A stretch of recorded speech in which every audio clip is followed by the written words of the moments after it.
Pour la plupart des gens, l'histoire de la Bible ne concerne que Dieu et les humains. Mais rappelez-vous, nous avons appris qu'il y a tout un ensemble de personnages qui apparaissent dans la Bible et jouent un rôle très important. Exactement.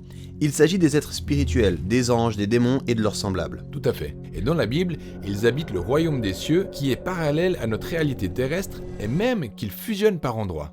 Alors, tous ces êtres spirituels possèdent des caractéristiques uniques.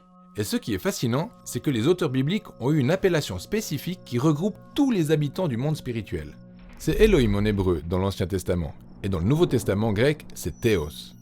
Mais voici sa particularité. Ce mot est traduit de plusieurs façons différentes en fonction de l'être auquel on fait allusion. Ange, Dieu avec D minuscule, ou même Dieu avec D majuscule.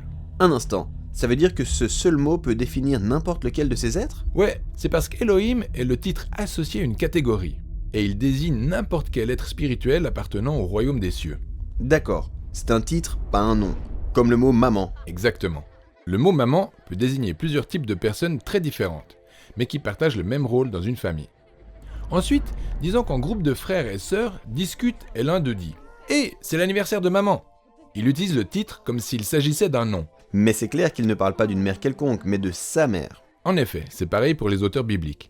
Ils ont appelé leur Dieu Yahweh, qui est le nom révélé à Moïse. Mais ils l'ont souvent désigné en utilisant le titre de la catégorie Elohim comme d'un nom, parce qu'ils savaient tous à qui ils s'adressaient. Mais les auteurs bibliques ne disent-ils pas que Yahweh est dans une classe à part, qu'il est sans équivalent ? Si, c'est pourquoi ils disent des choses du genre Yahweh est l'Elohim des Elohim. C'est l'Elohim en chef au-dessus de tous les autres. Ou alors, ils disent il n'y a pas d'Elohim à part Yahweh. Ce qui signifie qu'aucun autre être spirituel ne peut se comparer à lui, parce qu'il est le souverain et le créateur de toutes choses. Ok, j'entends bien tout ça. Mais je pensais que la Bible enseignait le monothéisme, selon lequel il n'y a qu'un seul Dieu. Eh bien, les auteurs bibliques soutiennent que parmi tous les êtres spirituels, un seul est la source et le créateur de toutes choses, y compris les autres Elohim. Le monothéisme biblique est la croyance selon laquelle un Elohim, Yahweh, est au-dessus de tous les autres Elohim, les autres êtres spirituels.